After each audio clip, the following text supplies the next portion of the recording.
I'm Press Go Live here. It's live. Woohoo!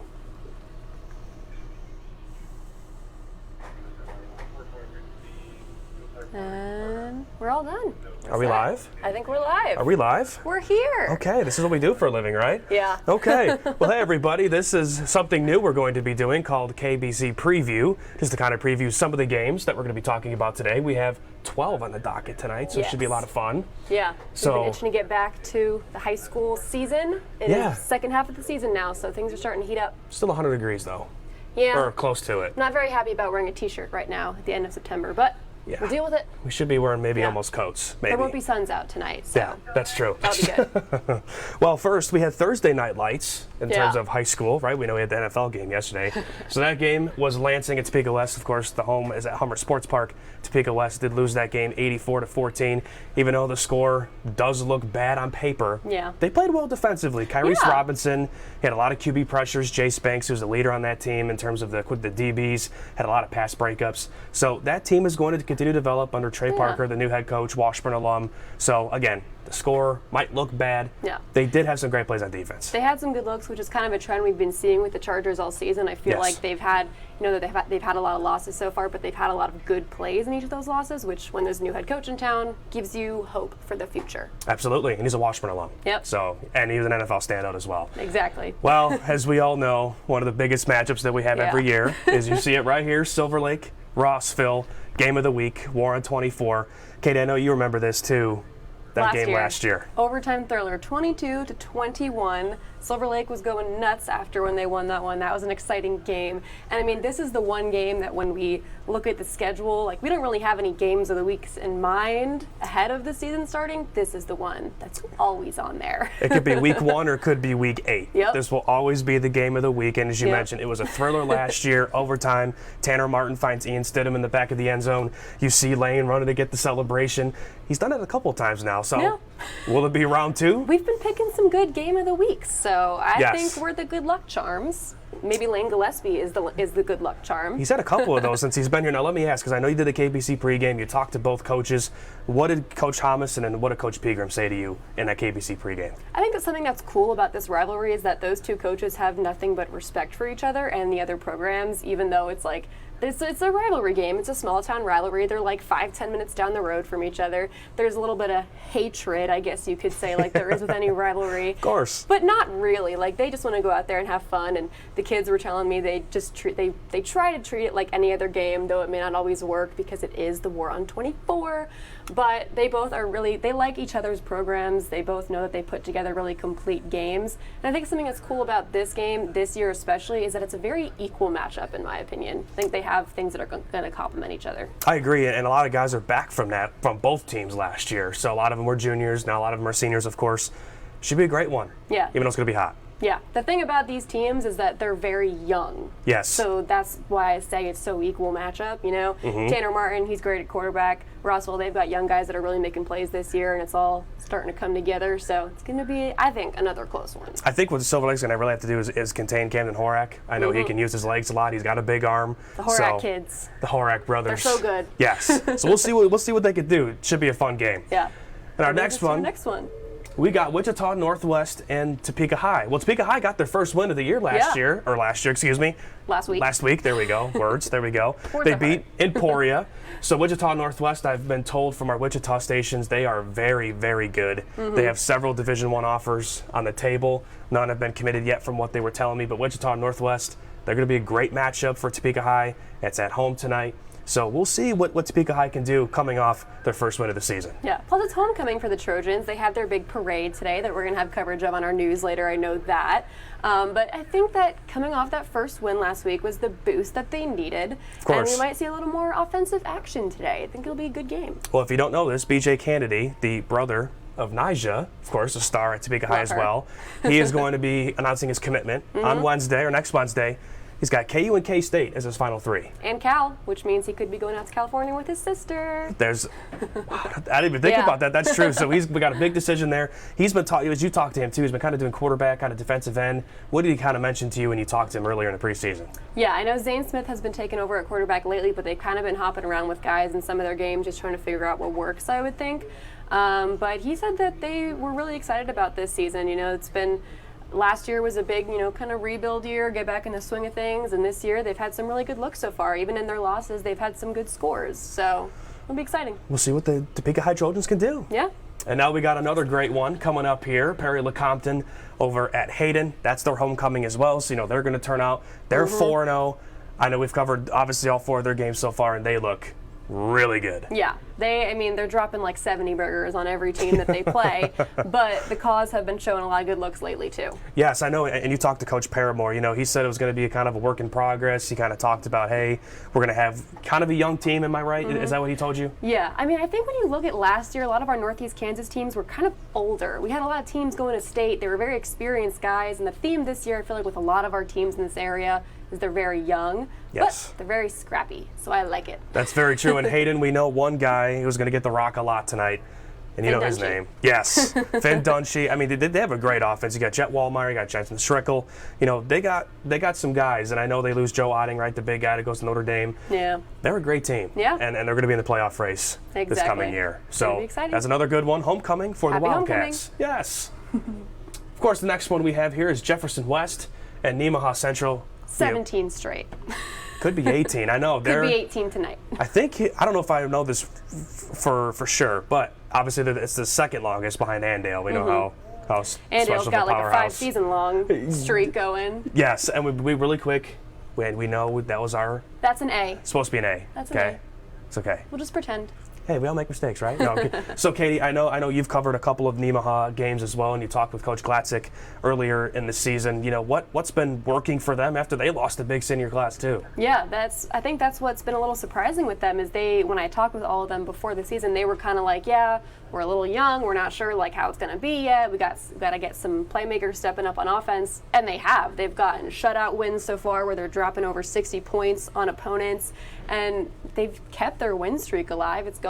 Could be 18 tonight. So 3 straight shutouts is pretty impressive. Yeah, and it's hard to defend the state title, but they're doing a pretty good job so far.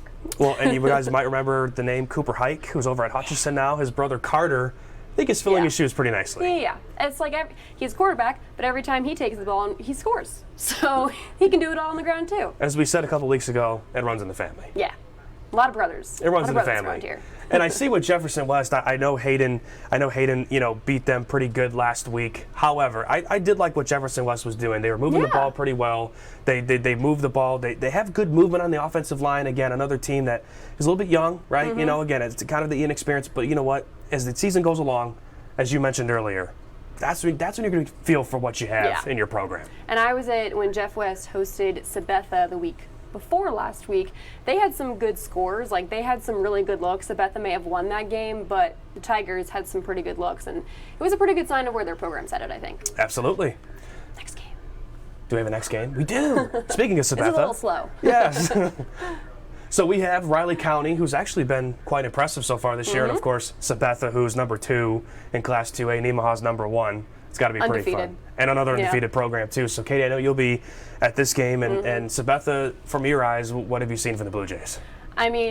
They're a team that's, unlike what I was saying before, they are very old. They're very experienced. They've got, I think, 23 returning seniors from last year. Wow. So they have a very experienced roster, and they really stand a chance at making it to that state championship game this year. And every opponent they've played so far, they just looked really good. Like, on offense, they can't be stopped. On defense, they're doing a really good job of stopping people. So they've been really fun to watch so far, and I think there's something in the water up north because Sabetha, Nemaha Central, Axtell, these guys are all doing great. They're very good teams. And now let me ask, I think the only player that they lost was their quarterback. Yeah. Am I right? Yeah, that's it. Wow. That was the only thing that their coach told me that was a little bit of a question mark was their pass game because they just needed to figure out who was going to fill those shoes and how was it going to go. They're doing pretty good so far. If this is the year to do it up there for Sabetha, this might be the year to do it. We know Riley County, right? We know the big name, of course, Jordy Nelson. He's a big guy out there. Riley County legend. Of course, but Riley County, I've liked what they've seen from him. They surprised a lot of people last year when they beat Silver Lake in the first round of the playoffs. So I think Riley County can make some noise this year, and they've been kind of doing that this year too. Definitely. I think they've been one of those sneaky opponents that you don't really expect to be coming the way that they do, but then they're there, and you're like, ooh, Falcons are good. So we'll see if Sabetha can move 5-0, but I think Riley County's going to give them a run for their money this week. Yeah. So see what happens. We got our next game. Now this one, if the War on 24 wasn't today, this would have been our game of the week. This is going to be another great game over at Junction City. We're going to put the word junior there. Yes, Junior Blues, right? So Washburn Rural, they come off that big win over Manhattan last week.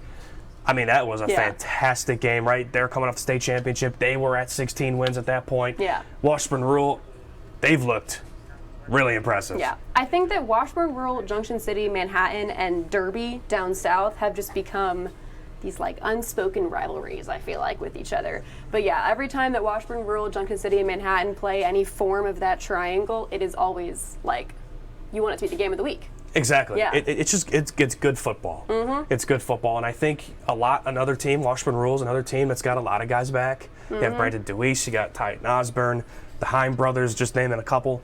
That's another team. They just snapped a 16-game long win streak from the 6A state champs. So. Yeah, and they're 4-0, and now they're number 3 in Class 6, and they weren't ranked last week. Yeah. So they should be good in Junction City.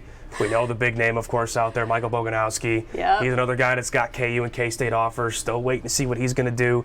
He caught a touchdown on offense last week. Yeah, he can do it on both sides of the ball. Number 1 defensive player in the state of Kansas, number 1 player in the state of Kansas, to be honest. But he does it on both sides of the ball, and it's showing up in their defensive effort. So Coach Lightpole and Coach Kleiman, if you saw the tape last week, you might have a player that can play both sides. Yeah. And they have also another great guys. Brock Bazin, quarterback, who was a senior, has been great. They have some great pieces too. That's why they're 3-1 this year as well. Yeah, I think all these 6A powerhouses are just, we got them all here in Northeast Kansas, and it's fun. Exactly. That's what makes football fun, especially Friday Night Lights. And I mean, this is going to have postseason implications for the playoffs. Oh, absolutely. And Centennial League too. Yeah. So we'll see. We'll see what happens. Our next game we have here. Another 6A. Another 6A matchup. We got the Emporia Spartans and, of course, the Manhattan Indians. So we know, again, we just talked about Manhattan losing that win streak. Yeah, they're going to come back hungry. Absolutely, after that. That loss must not have left a good taste in their mouth. I think they're going to have a really good game this week. And every time we talk to Coach Starts, he's very, very with it, and he's just very short with his answers. But you know what? You love that because he's a guy that just... Right to the point. He was right to the point, and he expects a lot from his squad. Mm-hmm. And, they're another team, right? Keenan, his son, leaves, but they have a lot of guys back, too. So this is another team that they're going to make a run in the playoffs. They'll be fine. Yes, it's one loss. You're not going to win every game, right? Well, maybe Andy, like we said, they may never lose again. I mean, shout out to Carter Aslan, though, because he's really stepped in place of Keenan leaving, going to Washburn. He's there now. Carter has really stepped up. We've seen him. He reminds me a lot of Keenan on the ground. He can do it with his legs. He can do it in the air. So I think it almost looks like they really haven't skipped a beat from last year. I know they had the one loss last week, but Washburn Rural is really good too. So. Well, exactly. And Charles Morgan stepped up for DeAndre Auckland. So, I mean, they've had guys that have stepped up, and that's what Coach Starts told me, that this team's going to have a lot of leaders, and their leadership's going to show. It's shown so far, but again, still a lot of football left to be played. But Emporia, still looking for their first win of the season. They had some good looks last week, though. They were did. winning at halftime against Topeka High. Yes, they were, and I know that they have a new coach as well. So again, another new coach, young team. Developing. They'll be fine. Again, they're 0-4. Yes, the record doesn't look great, but another coach that's still trying to develop his players. So we'll see how this one goes. This one's in Manhattan. Again, we'll have this game for you tonight. We'll see who comes out victorious. And another good one, Osawatomie and Santa Fe Trail. I like the Chargers. I like that. I like their logo. He looks tough. He looks cool. He's more in shape than I am. He's inspiring me to go to the gym more often. Yeah, he's more in shape than me. Well, Santa Fe Trail, they're 3-1 this year. They've been pretty impressive. They've been sneaking up. So they've won 3 in a row. I know they lost their first game of the season, but Santa Fe Trail has. I like what they've seen. They've scored over 30 points. They're allowing about 20 points a game, so it's a good margin. I think this could be another good win for Santa Fe Trail to move to possibly 4-1 tonight. Yeah, I believe Osawatomie is 0-4 in the season, so we'll see how it works out. Exactly. Here we go. We got another good one. We got Royal Valley as they're visiting Holton. Now Royal Valley, they're 1-3. Holton 2-2. I remember Coach Brooks Barta, right, K-State legend. Legend here. His dad, of course, is a legend. He said as well they lost 100% of their production last year. I mean, everybody. And we know how great they were last year. But they're going to be a work in progress, and he told me that. And you could see they were 0-2 to start the year. They've gotten these last 2 wins, and as he said, they're slowly getting there. I think when you make it to the state championship, They lost, of course, not the inning they wanted, but they lost to Andale. We know, talk about Andale. When they come back this year, you know, you start out with some losses. It's kind of to be expected when you lose 100% of your production. They're still getting in the swing of things. They're meshing as a team. But these last 2 wins that they've gotten in the past 2 weeks have been really impressive, and I think it's shown that, okay, like, we had those first 2 losses. We adjusted. We've learned who we are as a team now, and now we're starting to win. So and I think they're back on track. I believe it was at Royal Valley. There's so many games. I think Royal Valley won their first game last week. They've looked pretty good too, and I know this is a home game for Holton, but you know what? Doesn't matter if you're home or away. Anybody can beat close. you. Yes. Royal Valley and Holton. Geography. How far is that away? Do we know? Like 10, 15 minutes. Hey, it's Not an easy good at drive. geography, but kind of good. We'll get there. So that's our next game. Here we have Valley Falls Dragons with the St. Mary's Bears, and of course they were the state champions last year. Been off to a slow start. They're 1-3, but of course when you lose your quarterback, who's also at Washburn, Keller Hurla, he was an absolute monster last year. Kason Gomez, he's also gone. But again, they're another team that brings back some guys as well from that state championship team. And I think that the unique thing about St. Mary's is that their record says 1-3, but I don't think that indicates the talent they have on their roster. They're a very talented team. I think they just had some tough games so far, and I think they're a lot better than that 1-3 record indicates. And I mean, last year they didn't go undefeated to the state championship. They had a few losses on the way, but they still got there and they still won. So and that game against Silver Lake they had a couple weeks ago in that rain game, and you know I would know they were up in that game. So they've played some close games. Yeah. So I think, again, another team that they'll find their way. Nate Hutley, I know we've covered a couple of his games. He's had some big runs. Corley and Holtz. Yeah, I was at that game last week. Then Nate had quite a few big runs, and they've got a really good ground game. So I think that's what's going to come in handy for them. And Valley Falls, I know for them as well, going on the road, what do you think this game could be like? Do you think St. Mary's has the edge, or do you think Valley Falls might have the edge in this game? I think St. Mary's does have the edge, personally, but there's always room for an upset in Friday Night Lights. So Absolutely. We'll see. Even though every time I see the Bears, you know, the Chicago Bears. The Bears. Yeah, they lose to the Chiefs. What a rough time to be a Bears fan. Not for St. Mary's, for him. Not for St. Mary's, for me as a Chicago Bears fan. that's 41 to not nothing. I want to talk about that. No, but anyway, so this was our first week of the KPC preview. We're going to continue to bring this to you to match up or to talk about some of our matchups that we're going to have. Should be a great week this week, Katie, and hopefully everybody, if you do go to these games, stay cool, bring some sunscreen. Who knows? I mean, it's almost October. I think the sun will go down at 7:02. That's true. So maybe that's when I saw the sunset in my weather app. So maybe not. Yeah. At least there's no rain though. Yeah. That's true. And going forward, we welcome you to put in questions in the comments if you'd like to ask us anything that we think about these games. I know we're not professional beat writers of these schools, but we do our best.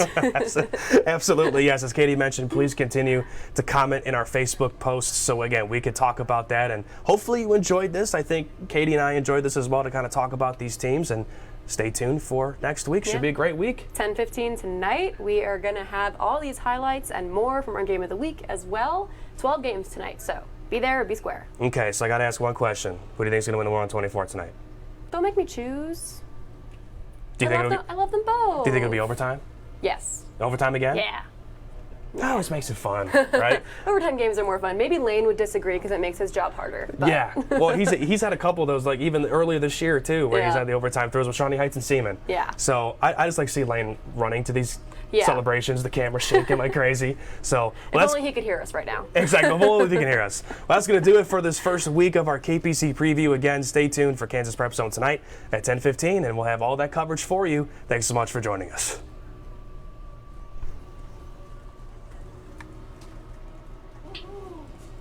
Did you press that?